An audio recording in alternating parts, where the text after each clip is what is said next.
on Humanitarian Love. Hi, Pauline. Hi, Asel. Hi, everybody. I apologize for the noise. It might be a bit noisy on my side. I hope it's okay. Yes, I think it's important that you hear what we're saying. As long as you can hear, we'll be grateful. So, the topic that we wanted to talk about today is the topic of avoidance. And I think that's one of the things that happens to many of us, yet we don't really recognize that it's happening, that we're doing it because it's so subtle and it's in ways that we may not have been expected. And the essential question is, what do we know about it? What to do about it, right? So that's what we want to talk about. So maybe we start with the first one of explaining to people what we mean by avoidance. And we also call that avoidance strategy because I think it's really like our minds create these strategies of how to avoid things that we don't like. So let's start with that. Defining, Pauline, how would you define avoidance? Okay, so avoidance for me is can be different strategy, can be a set of strategies that are unconscious, but that are the aim is the same one is keeping love at arm's length. Is basically, yeah, staying safe unconsciously. This is what our primal brain is wired to do, is to differentiate what is dangerous and what is safe. So what we want is to survive. Our primal reptilian brain wants us to survive. And what in the past may look like a predator today look like many different situations. And when we talk about love and relationship, sometimes for some of us, for actually many of us, there is some danger associated with the idea of love. And so avoidance, keeping love at distance, is one strategy that can take different shapes, but basically that's avoidance for me. Mhm. Yeah, for me, I think avoidance is avoiding being hurt, essentially. Yes. And whatever we think, whether maybe we've suffered in the past from it, or maybe we have never done it. So we're basically saying, too scared of being hurt or being rejected or whatever the thing that we feel that will happen if we go for it. So that's why we don't do that and keep avoiding, right? So the other, I think the classic example that in life that we know of is if if we touch something hot and we see that this is not something good for us, so we don't do that anymore. And it's the same with feelings as well, that we feel like if we go for it, we may get hurt, so we don't want to do that, so we rather stay away from it. So we know that I think many of us somehow understand this, I believe, but what maybe is difficult for people to understand or grasp it is why we do it. Like you explained a bit, as to why we do it, like to stay alive and to survive, and that's something that we all automatically do it. So then it becomes a question of, is it really possible not to avoid it, or is it, like it's a human thing not to avoid it? Are we really talking about something very abstract, or it's really possible not to avoid it, or how to go around it, right? Pauline, you want to speak to that a bit? Yeah, well, I would like to give a little bit of background because it's great that you mentioned that we can be maybe a bit more aware of it if we were hurt or felt Mhm. rejected or felt abandoned or like all these different negative experience as adults, and this can make more sense for us.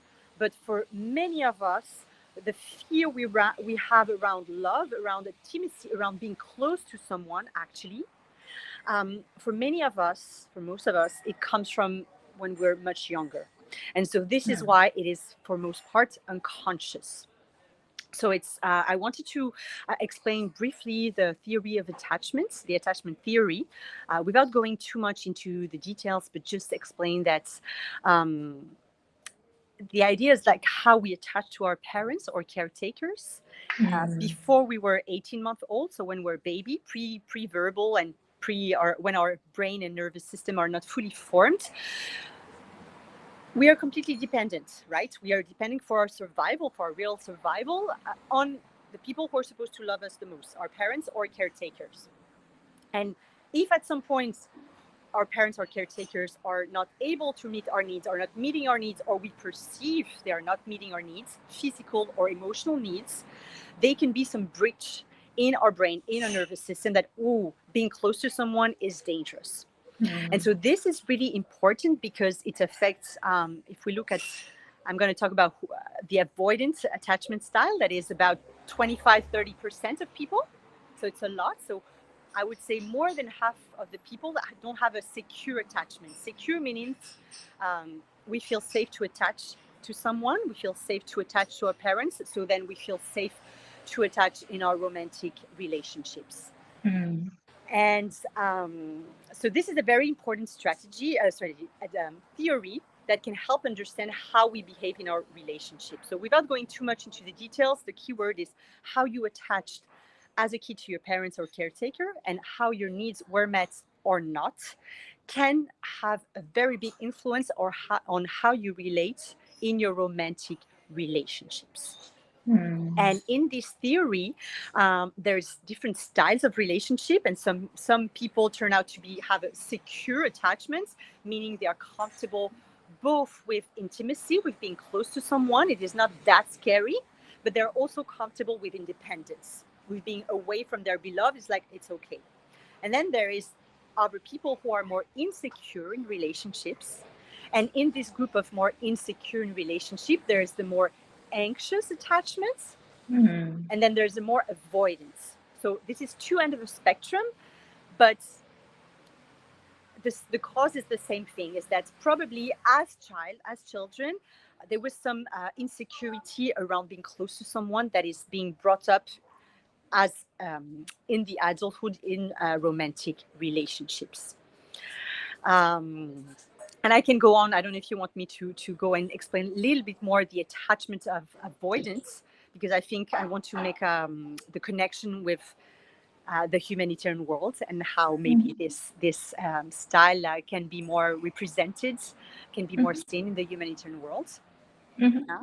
Maybe, Pauline, we need to speak to. I know that we tend to explain a lot with the childhood of why we do things the way we do or don't do things the way we don't because childhood had certain influence on us. And I love that we can explain things as to why we behave, but maybe at the same time that gives us a bit of a feeling of okay then it's lost, right? Like okay, the childhood, I mean, I had the worst childhood, like I could tell you all about it, for instance, right? And then say like okay, that means that I can't be helped. And I think we need to speak to that category of people that that's not the case. Just because we can explain things with how things might have been in the childhood does not mean that you can continue using the strategy. So how would you speak to that? Very good points. For me, understanding what comes from childhood is very important because it can help you understand yourself and then understand partners or also. So I take it really more as a reading grid, Mm, more than okay, this is diagnosis, this is life sentence, and you have this for life. You're like insecure, you're anxious, attached, and that's it. No, it's really more a reading grid of like, oh, okay, it makes sense that I have those thoughts or I have these behaviors in relationship. It makes sense. yeah. But the second point, beside understanding and self-compassion, which is like so important, is it can be reversed. It is not because you've been wired um, in this way that you cannot change. And this is the power of coaching, the power of therapy, is that once you understand yourself, you can start changing towards what you want. Hmm. Amazing. So let's go to that part of changing what we want and how we want to change that is to really maybe give people the of what um, consequences of that avoidance is now so that they know that if they don't want that consequence, basically, they could do something about it, right? Because I think oftentimes, if we're not aware of what it's bringing to us, we may not really want to do anything about it because a lot of the things from, like you said, unconsciously that we are not even aware this is how we're doing. So, what would you say avoidance shows up in people's current lives if they keep avoiding? How would you answer that? Yeah, I think it's important to know how to recognize this Yeah. strategy of avoidance. So, and this is where you're going to see how it can relate to the humanitarian sector. So, one of the key things of avoidance attachment side people is idealizing independence, freedom, Mm, self-sufficiency, being very independent, with sometimes looking down on dependency, seeing it as a weakness. So that's number mm, one, the prioritization of independence. Number two is not prioritizing love life. Clearly, that's also something that we can find in the humanitarian world. And in general, this shows up as uh, yeah, which kind of relationship do you prioritize? Are you more into casual relationship? Are you looking for something serious? Do you feel like you're ready to commit? So look at what is your relationship to commitment, and in your relationships also look how when you get stressed, when you get triggered. So typically avoidant people, I say to the short avoidant people, you're not avoidant, you have maybe a predominant avoidant attachment style, but to make it shorter I would call it this way. So maybe you feel stress when your partner wants to connect, wants to come close to you. You feel like, ooh, there's something there. When your partner has a big need, has like going through emotions, maybe cries, needs you, you feel like, whoa, this is a big turn off. Like I want to run away, and or it's hard for you to handle conflicts, right? You want to avoid it, to shut down. Other strategies that are in the spectrum avoidance is fantasizing on your ex. Oh, my ex was so perfect. Or the one, well, I know this one, too much imperfection. This one, no, I see his flaws. No, I really want one that will be, ideal, perfect. So that's a way to keep distance with the real person who is in front of you. Uh, mm, yeah, and then you can. I know people who are in long-term relationship, but who still have this avoidance strategy, and they do a lot of things on their own. Maybe they keep flirting with other people, so that in their mind they're like still single. mm, Avoiding physical closeness. Um, when you are in a relationship, you're not sure that you want to be in a relationship anymore. So there is yeah. this how can I say this uncertainty about wanting to be in a relationship and about your ability to be in a relationship. If you're like, this is not for me, I don't feel like 100%. So Yeah. yeah, this is the profile and the different way avoidance shows up in relationship. Yeah. Yeah. And maybe the other things that I could also think of is like distracting yourself a lot. I think you said it in maybe different ways. So the way that it showed up for me a lot was the distracting of, oh, I need to be doing something else. I need to be in all the action mode because I don't want to be feeling something, right? Whatever it is that we could be feeling, instead we want to distract ourselves. And that way could be looking like overworking a lot, um, partying a lot, or I don't know, flirting a lot, or whatever the a lot that you may do that keeps you from feeling whatever. And the other one, I think, is the classic example that you touched upon, maybe in some ways, is the not committing to anything. And that could also show up in so many different ways. In other words, we say things like, well, I will just see what happens. A bit like, I don't want to be get hurt, so I keep my distance, but I will see where it brings to, and then we don't really commit to it again, and we just see what happens, and then we get every time a confirmation of, oh, this doesn't work, or this doesn't work. There's no, yeah, this is how I think it shows up. And the last one, maybe, that my client was recently mentioning, of telling ourselves that there is no person who is for me. Like, there is like lots of explanations of how there is no person for me. And therefore we believe that to be true, and therefore we don't really even go for relationships, because we explain in advance why things won't work. So therefore it's not worth doing it anything.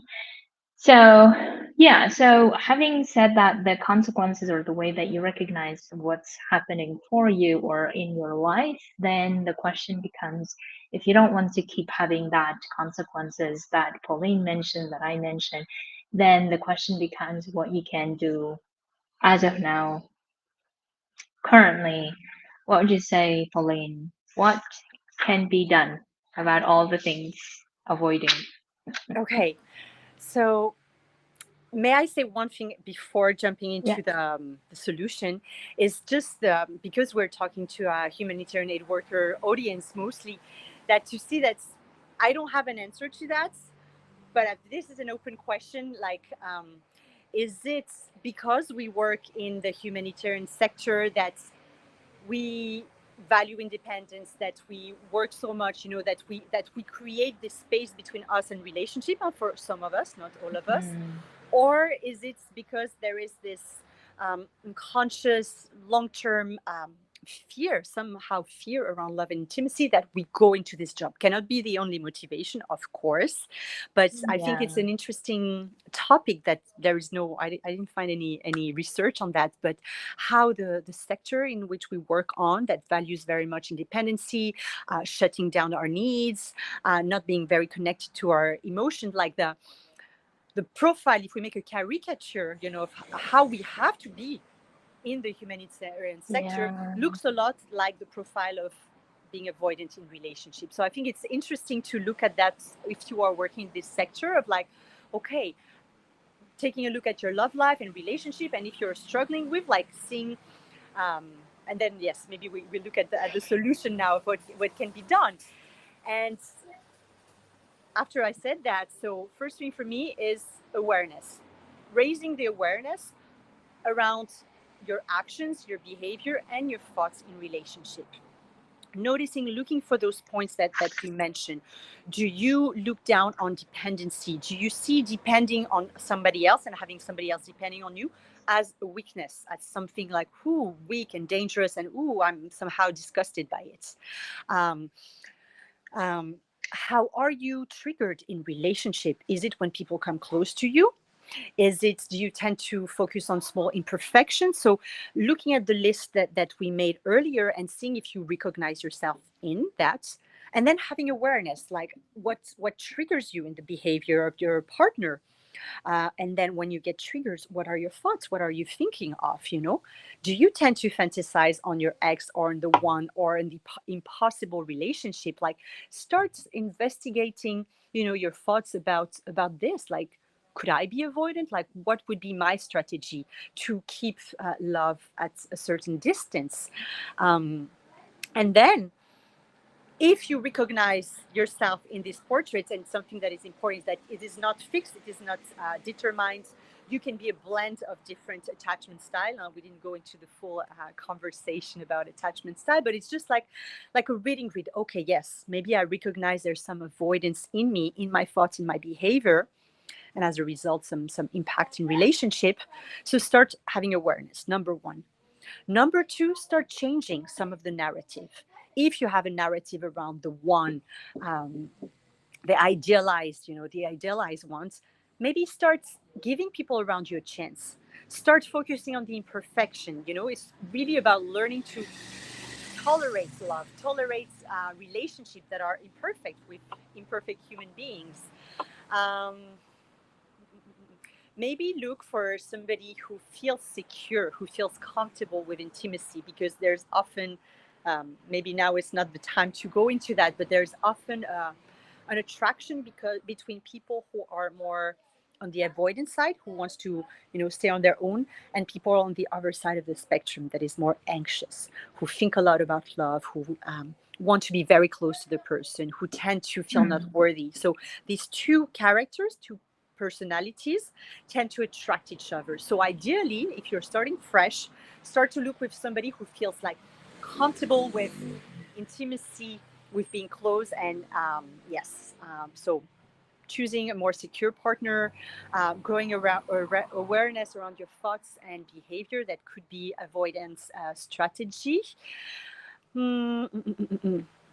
Yeah, learning to communicate, of course, more and more what you're feeling, getting in touch with your own needs and meeting your own needs. So that's a whole journey on its own, um, because this is usually something that maybe you were not you didn't grow up doing, like that your parents maybe didn't take care of your needs on a regular and constant way. So giving yourself this again and starting to value your needs, and so Yeah. to start being comfortable with also taking care of your partner needs over time, but starting with yourself. Yeah, amazing. So one of the things that I forgot to mention, as you were saying about why we go to humanitarian field, right? Is it because we're trying to avoid something? And this is, I think, could be another topic that we could talk about. But one of the things that I realize as well is that whenever we're avoiding being hurt, we are signing up for a long-term suffering. And this is at least my experience that I remember of. And the way that I see it is that whenever we, for instance, say that we cannot be attached to something, like we cannot be feeling this because we need to avoid it, we attach ourselves, we create the dependence with something else. Ironically, like in the case of humanitarians, we then tend to attach ourselves to our work so much that we let our work to identify and to, be in all somehow, and then we tend to then see that world as something where we believe we can be independent, we can do all the things, but maybe some of the ways we're actually attaching ourselves to work so much so that we don't really create the freedom to experience love, right? So this is, I think, something to be aware of as well, that if we are believing that work provides everything that we need, or we can, I don't know, fulfill ourselves, realize ourselves in the work, and we don't need anything else, that could also be an indication of trying to avoid feeling vulnerable and feeling love. um, yeah, something to watch out for. So, in terms of solutions, I think, Pauline, you covered a lot. So, maybe some of the things that I would say that is helpful for me is to really look at around the beliefs of why you believe that you can't be hurt. Because we really think that avoiding is better, easier, and therefore it's a preferred choice than being hurt. And therefore, we don't want to, experience feeling hurt. But if we believe that we cannot handle feeling hurt, then of course we will never go for it. The the easiest solution for me is feeling hurt or being hurt. And as much as our brains will not want to do that, this is actually something that we can do easily. We can process those emotions and we can go through that faster than keep avoiding at any cost and trying to suppress whatever the desires we have around intimacy and relationships, right? Because those are the feelings that are difficult to suppress, or there are desires are difficult to keep avoiding it, because we will encounter so many different occasions where we don't know how to handle, and therefore we need to go for this distraction that I was talking about. So that's why if you want to choose the easier road, um, even though your brain will probably say it's not easy, because as Pauline was saying, our primal brain wants to keep us alive. So her being hurt is a dangerous, bad thing according to our primal brain. But despite of that, knowing that you can handle being hurt and going through it can help you not only going through it, but help you trust yourself that you can do this, and help you also build that muscle for you can handle it, instead of keep finding different ways to go around it, which may not really work, because going around it means that we will always try to avoid that love that we're actually wanting, right? So that's why look at the stories, like Pauline was saying, around why you believe that you can't do this, why you believe that you need to avoid it, why you believe that you rather spend your time on being independent and doing other things than being intimate in a relationship, right? So, whatever that story that you're telling yourself, you can also challenge it and see if you want to change that story.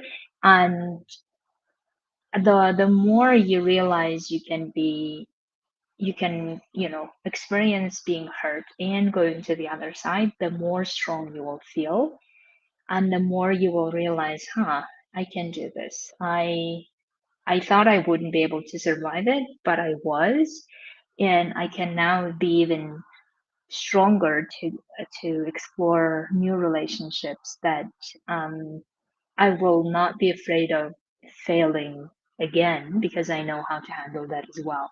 So that's why I think the the analogy maybe that might be helpful for you to think about is like if you are having flu.